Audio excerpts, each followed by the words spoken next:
Hi everyone and welcome. Today my guest is Sarah Wagenknecht. Hola a todos y bienvenidos.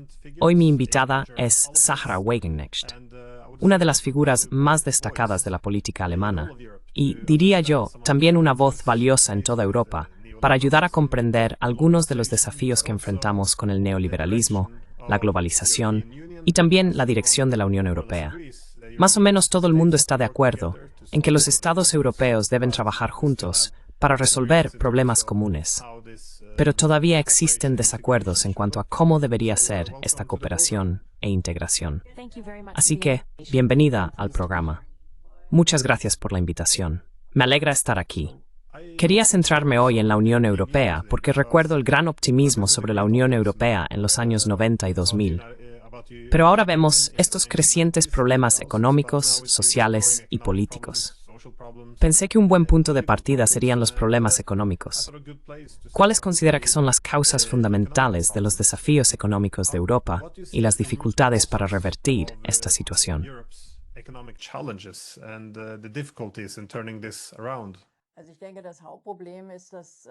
Bueno, creo que el principal problema es que Europa está siguiendo una política extremadamente insensata, me refiero a la Urdwe, y en muchos aspectos. Para empezar, con los tratados de Maastricht y las decisiones que se tomaron entonces, básicamente se ataron las manos en lo que respecta a la política industrial, los esfuerzos conjuntos dirigidos a promover nuevas tecnologías y mucho más. Eso ya era problemático. La UN está llevando a cabo una política climática. Ahora bien, yo también apoyo la protección del medio ambiente y, por supuesto, intentar desarrollar nuevas tecnologías para la neutralidad climática. Pero la política climática de la EU está destruyendo la industria y haciéndola marcharse. Todos estos eran problemas que ya teníamos hace años.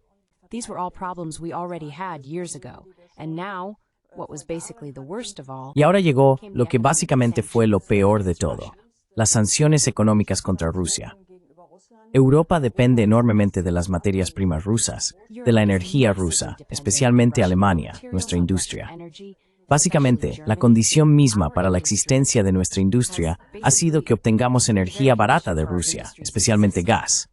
Nos hemos desconectado de eso y ahora nos hemos colocado en una dependencia total de Estados Unidos, especialmente con el acuerdo más reciente, o trato, como se le llama. Por cierto, este no es un trato con Trump que la señora von der Leyen haya hecho allí. Más bien, es la sumisión de Europa.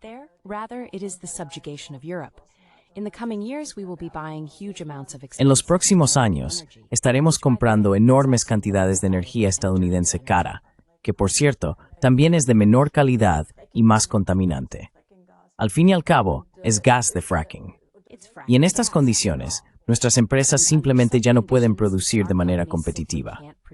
Además, tenemos un mal acuerdo comercial. Los estadounidenses pueden exportar sus productos a Europa sin aranceles, mientras que los productos europeos están sujetos a aranceles del 15%. Así que todo esto es una política que no tiene ningún sentido, y realmente solo demuestra que muchos políticos europeos están, evidentemente, en una verdadera posición de vasallaje respecto a Washington, sometiéndose completamente a los deseos de la administración estadounidense. Y por supuesto, esto es a costa de la gente en Europa.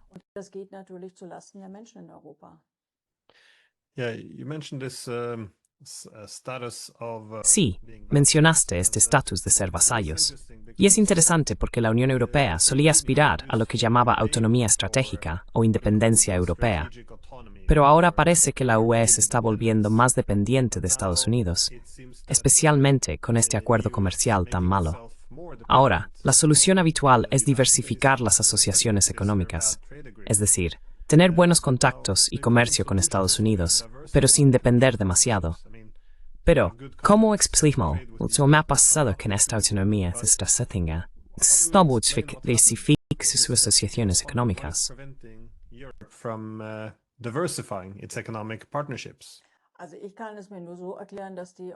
Bueno, la única manera en que puedo explicarlo es que los políticos europeos que están actualmente al mando, especialmente en Europa del Este, pero lamentablemente ahora también los políticos de Europa Occidental, se han rendido completamente a las directrices de Washington y, evidentemente, también forman parte de ciertas redes.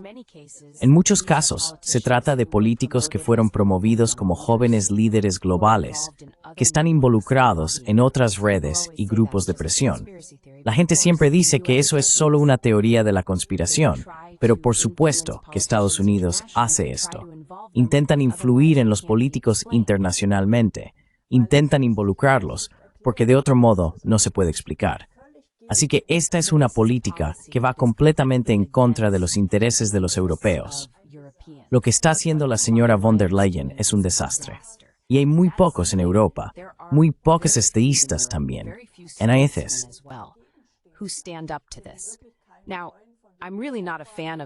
Ahora bien, realmente no soy fan de Viktor Orbán porque su política interna es muy de derechas, pero es uno de los pocos que al menos sigue defendiendo los intereses de su país y dice, sí, seguiremos comprando petróleo ruso porque lo necesitamos.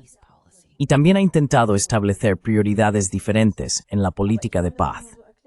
Pero solo puedo explicarlo diciendo que hay personas implicadas que forman parte de ciertas redes.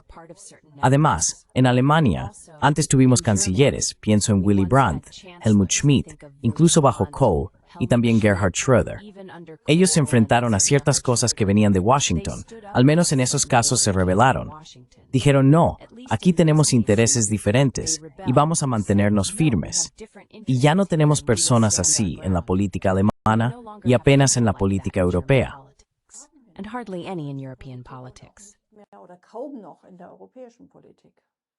Bueno, parece que los días de Brandt y Schmidt han quedado definitivamente atrás. Pero por eso mismo quiero preguntarte, ¿qué opinas sobre el liderazgo de Friedrich Merz? Y más concretamente, sobre sus planes de gasto y sus ambiciones de convertir a Alemania en la principal potencia militar de Europa. Porque parece que hay muchas dimensiones en esto. En primer lugar, implica restaurar a Alemania como la principal potencia militar de Europa, pero también está el plan económico. Parece reflejar cierto keynesianismo militar, la idea de que se puede impulsar la economía fabricando armas en lugar de coches. Pero por último, ¿cómo ves que avancen estas ambiciones, dado el acuerdo para comprar armas estadounidenses? ¿No socavaría esto toda la plataforma de militarización para reactivar las industrias?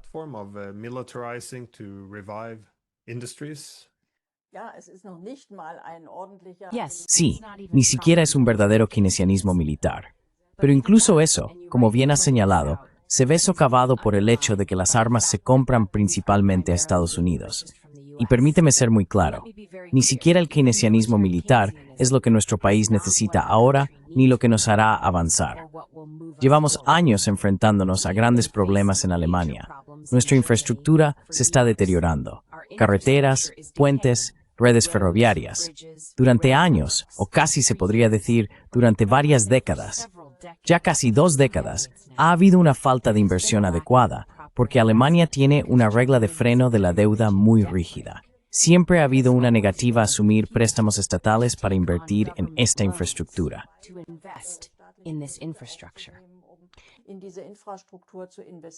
Tenemos un sistema educativo relativamente deficiente, por lo que tenemos muchos problemas. Por ejemplo, sufrimos una grave escasez de viviendas, también porque hemos recibido un gran número de inmigrantes en los últimos años. En Alemania faltan 800,000 pisos, así que habría muchas razones para invertir en el país, incluso desde el gobierno, y endeudarse para ello sería bastante razonable, porque devolvería al país a un mejor estado. Pero eso no se está haciendo. El programa de infraestructuras también está muy centrado en el ámbito militar. Y aunque la industria armamentística está en auge en algunas áreas, Rheinmetall acaba de abrir otra nueva fábrica de municiones, eso no genera prosperidad.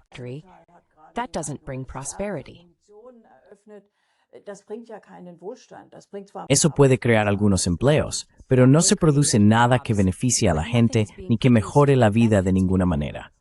Y Friedrich Merz es, por supuesto, otro ejemplo. Pasó muchos años en BlackRock y está muy influenciado por esa experiencia. Gran parte de lo que hace también beneficia a empresas como BlackRock, porque poseen esas acciones y se benefician de ellas. Por ejemplo, con las redes eléctricas, gestionamos nuestras redes eléctricas a través de proveedores privados para que puedan obtener enormes beneficios. BlackRock es uno de los actores ahí, así que se puede ver una y otra vez que los políticos también son lobistas, que están implicados. Y lamentablemente, también tenemos, esto es algo que añadiría a tu pregunta anterior, una prensa que apoya de manera masiva esta política.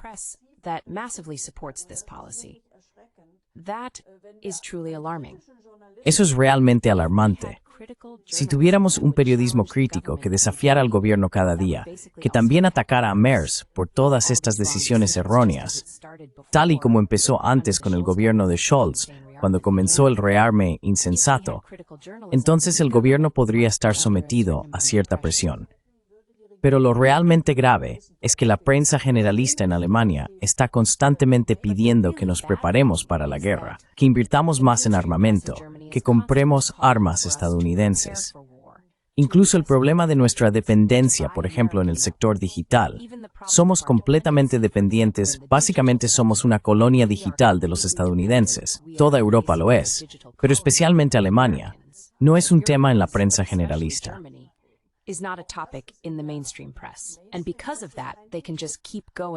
Y debido a eso, pueden seguir adelante sin que surja ninguna presión. Y sí, la gente ya está algo decepcionada. El señor Merz no es precisamente popular en este momento. Ya ha incumplido una promesa electoral tras otra, incluso en este medio año que lleva en el cargo. Pero hasta ahora, esa presión no se ha manifestado en que la gente salga a la calle o proteste. Y lamentablemente, eso también es un gran problema. Como resultado, simplemente sigue como antes. Y realmente es una política que es muy negativa para nuestro país y que ya está dificultando notablemente la vida de las personas, reduciendo su prosperidad. Y muchos realmente tienen que esforzarse para llegar a fin de mes con sus ingresos. Sí, y lamentablemente también hay muy poca presión desde las calles.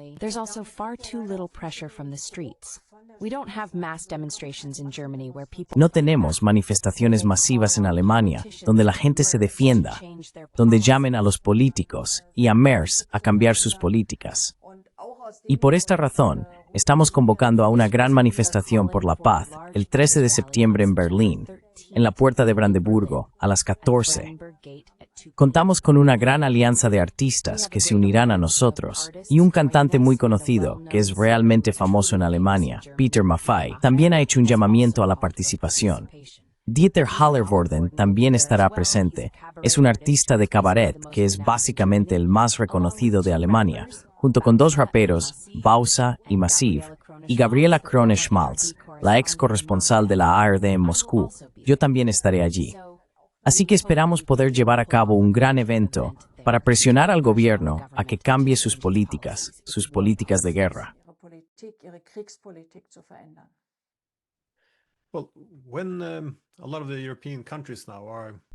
Bueno, ahora que muchos países europeos están lidiando con todos estos problemas internos, hay un desarrollo interesante, y es que muchos líderes europeos, no solo Merz, sino también Macron o Starmer, parecen centrarse excesivamente en la política exterior, sino casi exclusivamente.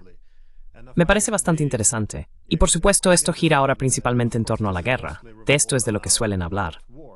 Y bueno, Europa solía ser muy cautelosa, y solía intentar contener los esfuerzos de Estados Unidos.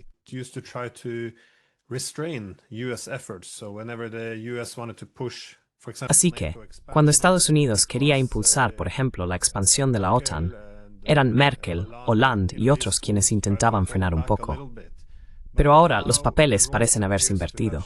Es decir, los europeos parecen estar ahora más dispuestos a enfrentarse a Rusia, mientras que son los estadounidenses quienes parecen intentar avanzar hacia un acuerdo. ¿Cómo hemos llegado a esta situación en la que los europeos ni siquiera quieren sentarse a hablar con los rusos y solo ven soluciones militares? De nuevo, esto supone un cambio enorme en un periodo relativamente corto. Me preguntaba cuáles eran sus perspectivas al respecto.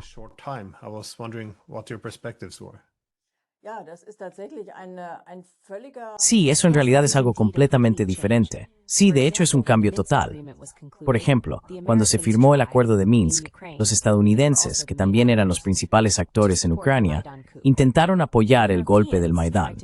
Los europeos intentaron equilibrar la situación de alguna manera. Así surgió el Acuerdo de Minsk. Incluso antes de eso, cuando George W. Bush quiso incorporar a Ucrania y Georgia a la OTAN, en realidad fueron los europeos quienes dijeron, cuidado, queremos evitar una guerra. Y ese es, de hecho, el interés fundamental. Si estallara una guerra con Rusia, es decir, entre la OTAN y Rusia, se libraría en Europa y probablemente haría que Europa fuera inhabitable.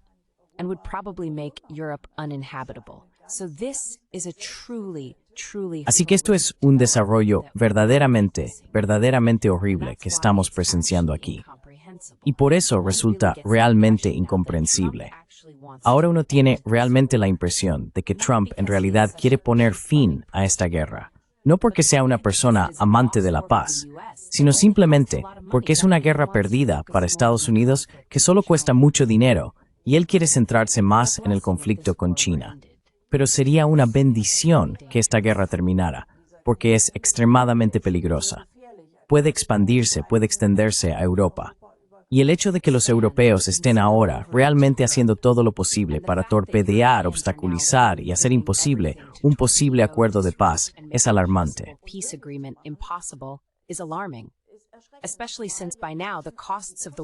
Especialmente porque, a estas alturas, los costes de la guerra están siendo asumidos casi exclusivamente por Europa. Así que, incluso ahora, en total, Europa ha gastado más en Ucrania, en armas y apoyo, que Estados Unidos. Y actualmente, Estados Unidos, o más bien Trump, se ha retirado casi por completo de ello. Solo puedo explicarlo diciendo que, por supuesto, un enemigo externo, como lamentablemente hemos visto a menudo en la historia, siempre es una buena manera de desviar la atención de los problemas internos. Europa tiene grandes problemas, incluida Alemania. La división social es significativa. Mucha gente, de hecho, la pobreza está aumentando en Alemania, incluso entre personas que tienen trabajo pero reciben salarios muy bajos.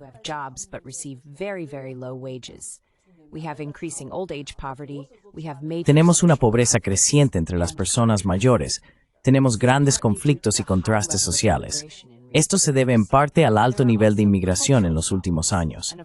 También existen problemas culturales y, por supuesto, un enemigo externo desvía la atención de estos asuntos. Así que ahora es como, todos tenemos que estar unidos, porque en algún momento Putin podría invadirnos. Lamentablemente, esto funciona con una parte de la población. Si consumes medios de comunicación en Alemania, recibes el mensaje cada día, estamos al borde de la guerra con Rusia. Es sutil, pero se repite constantemente.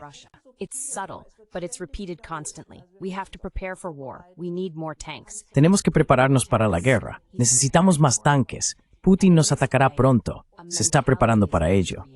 Y de esta manera, se está creando una mentalidad, igual que vimos varias veces en el siglo XX. Cuando era más joven, siempre me preguntaba en clase de historia cómo era posible que la gente fuera a la Primera Guerra Mundial con tanto entusiasmo y hacia la muerte. Siempre pensaba, eso no puede ser verdad. ¿Qué clase de personas eran esas? Hoy entiendo cómo funciona algo así, porque a la gente se le dicen cosas como estas todos los días, y se construye una figura monstruosa. Así que Putin es retratado en la prensa alemana como alguien más allá de toda racionalidad. Básicamente, es un monstruo.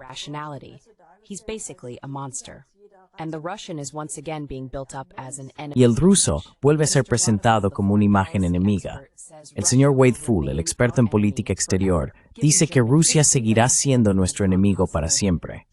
Dada la historia alemana, es algo que no habría creído posible hace 5 años que estaríamos teniendo un debate así, pero es la única manera en que puedo explicármelo.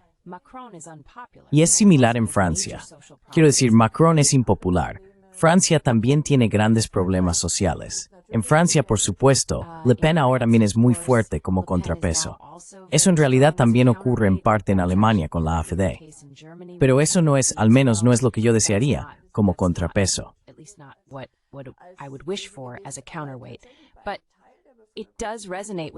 Pero esto sí resuena con una parte de la población y es extremadamente peligroso porque si los alemanes o los europeos en general, esta llamada coalición de los dispuestos, o en realidad la coalición de los dispuestos a ir a la guerra, como debería decirse, si realmente envían tropas a Ucrania, eso significaría guerra con Rusia, porque Rusia nunca aceptará eso. No están debatiendo garantías de paz, están debatiendo garantías de guerra. Toda la guerra de Ucrania estalló en primer lugar para evitar la presencia militar de la OTAN en Ucrania. Y si los europeos amenazan con que en cuanto callen las armas, estacionarán tropas allí, entonces las armas no callarán. Esa es la lógica detrás de todo esto. It seems to me that the European Union could play Me parece que la Unión Europea podría desempeñar un papel importante en la paz, simplemente porque una de las principales quejas de Rusia, en cuanto a abordar las causas profundas de esta guerra, era la falta de un papel para Rusia. Es decir, después de la Guerra Fría, argumentaron que se creó una nueva Europa sin los rusos. Así que esencialmente la nueva Europa consta de dos pilares, la OTAN y la Unión Europea. Y la idea es que todos los países europeos deberían unirse eventualmente, con la excepción de Rusia. Y esto es un poco problemático, porque ellos tienen el mayor territorio, la mayor población, ahora la mayor economía, en paridad de poder adquisitivo, y también el mayor ejército. Así que, desde su perspectiva, esto es algo que reavivó la lógica de la Guerra Fría, de la política de bloques. ¿Qué crees que se podría hacer entre la Unión Europea y Rusia? between the European Union and Russia. Sí, siempre volvemos al hecho de que necesitamos independizarnos de las directrices que vienen de Washington. Porque en aquel entonces era así, hay citas al respecto. Los responsables políticos estadounidenses estaban muy preocupados, tras el final de la Guerra Fría, de que la visión que tenía Gorbachev en ese momento, una gran casa europea, un nuevo orden europeo de paz, pudiera realmente hacerse realidad. Los estadounidenses siempre han visto que una conexión entre Europa y Rusia, es decir, la tecnología europea, la industria europea, los recursos rusos y además ese vasto país, sería un poder que podría desafiar su dominio global. Hoy en día, el dominio mundial estadounidense ya no existe, pero por razones completamente diferentes. En muchas partes del mundo ya no son una potencia hegemónica.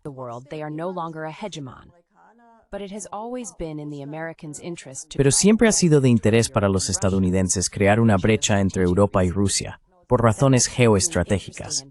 Eso es ciertamente interesante y plausible, pero nunca ha sido de interés para los europeos. Y por supuesto, sería deseable que una nueva generación de políticos tomara las riendas en Europa y realmente reviviera aquella visión anterior de una casa europea común desde Lisboa hasta Vladivostok, lo que implicaría también la integración de Rusia. Eso sería importante por razones económicas, pero por supuesto también por razones de seguridad. No hay seguridad en Europa contra Rusia, solo hay seguridad con Rusia. Y todos estos juegos de guerra que ahora se están llevando a cabo y sobre los que se fantasea son una locura.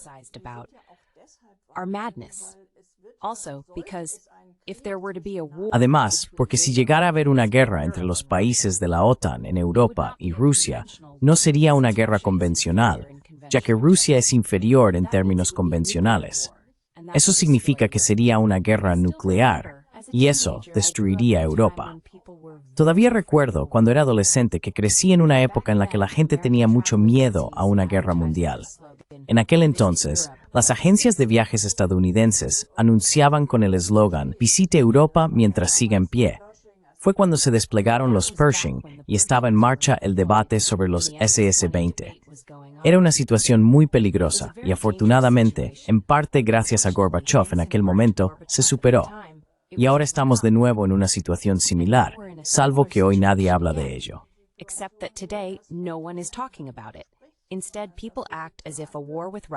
En cambio, la gente actúa como si una guerra con Rusia fuera algo que, aunque no agradable y quizá algo destructivo, en realidad es algo que podría librarse, algo que podríamos hacer.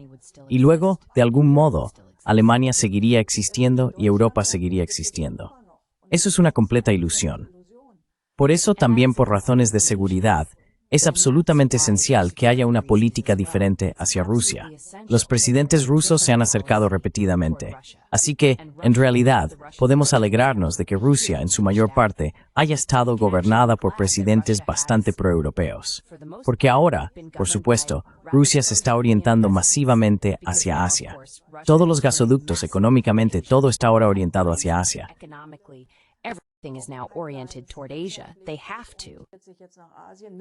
Tienen que hacerlo. Y por supuesto, en algún momento otra persona podría llegar al poder. Al fin y al cabo, Putin sigue estando muy influenciado por Europa. Habla alemán y ha insinuado en varias ocasiones que en realidad quiere cooperar con Europa. Esa era claramente su estrategia antes de la guerra en Ucrania. Y si en algún momento llegara al poder en Rusia alguien que fuera realmente muy agresivo y anti-europeo, entonces las cosas se pondrían realmente peligrosas. Por eso, en realidad, tenemos un interés existencial en salir de esta carrera armamentística, de esta peligrosa espiral de militarización y también de este rumbo económicamente desastroso de separarnos de Rusia, para que podamos volver a seguir una política diferente.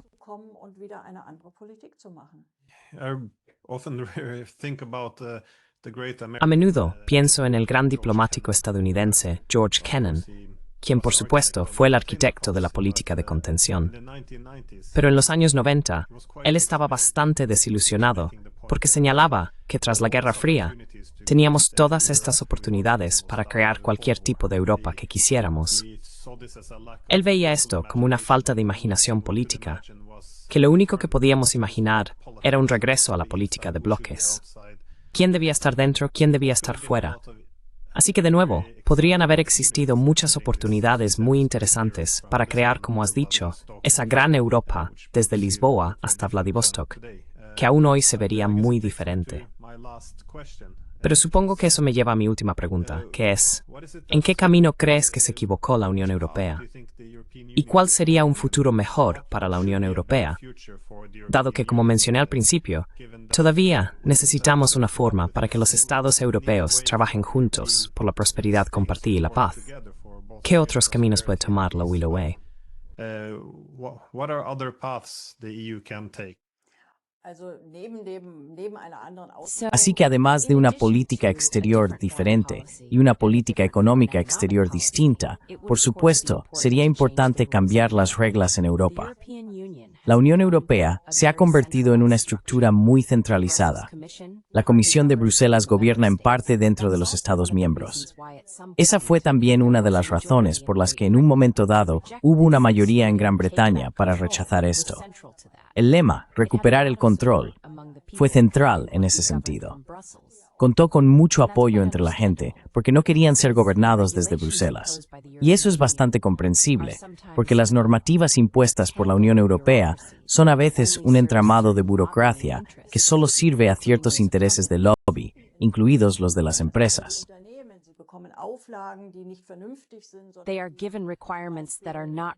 Se les imponen requisitos que no son razonables. Por ejemplo, la taxonomía verde no beneficia al medio ambiente, beneficia al lobby financiero porque quieren vender los llamados productos financieros sostenibles, entre otras cosas.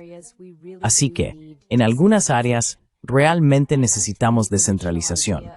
Me gustaba la idea original de una buena cooperación, donde las decisiones más importantes todavía las toman los estados nacionales. Pero cuando se trata de proyectos futuros, nuevas tecnologías o cosas como nuestra propia infraestructura digital o nuestra propia industria de chips, tenemos que trabajar juntos, porque ningún país puede hacerlo solo.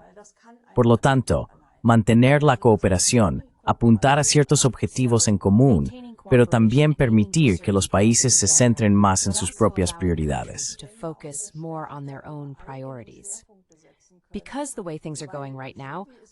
Porque tal y como van las cosas ahora mismo, veo el panorama relativamente negativo. De hecho, creo que Europa acabará desmoronándose por estos problemas. Pero simplemente desmoronarse, obviamente, no es una solución. Eso significaría volver a los Estados-nación. Pero en el mundo actual, estos por supuesto son demasiado pequeños para poder mantenerse por sí mismos. Así que, la descentralización, una devolución de poderes a los Estados-nación, porque solo ahí todavía tenemos algo que se puede llamar democracia, elecciones libres, donde partidos y políticos se presentan a las elecciones. Las elecciones europeas, incluido el Parlamento Europeo, están tan alejadas de la gente.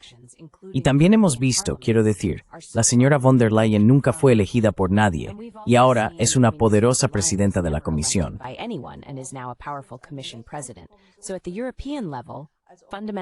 Así que a nivel europeo, las cosas fundamentales que necesita la democracia simplemente no funcionan.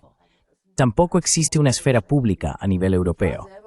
Yo mismo pasé 5 años en el Parlamento Europeo. Lo viví entonces y hoy no es diferente. Es un parlamento que está muy fuertemente, de hecho incluso más que los parlamentos nacionales, influenciado por los lobbies empresariales. Van y vienen en las comisiones, influyen en las votaciones, mucho más que en los estados nacionales. Por eso necesitamos una reactivación de la democracia europea a través de la descentralización. Pero por supuesto, no deberíamos dejar de cooperar. En cambio, deberíamos centrarnos en las cosas que realmente solo podemos hacer juntos, porque un solo país sería demasiado pequeño para ello.